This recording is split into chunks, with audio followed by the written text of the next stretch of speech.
அந்த அறிவிப்பால் அன்ப தருவாளே சின்ன அறிவிப்பும் இன்று சுடுவாளே நீயும் தும்மிடி தும்மிடி ஆயுசு நூறாக என் உயிர் உன்னோட பத்திர சொத்தாக என் பார்வை உன்னோடு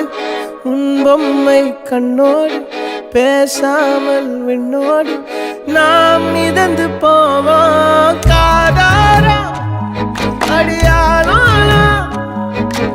நான் தாங்க மாறோடு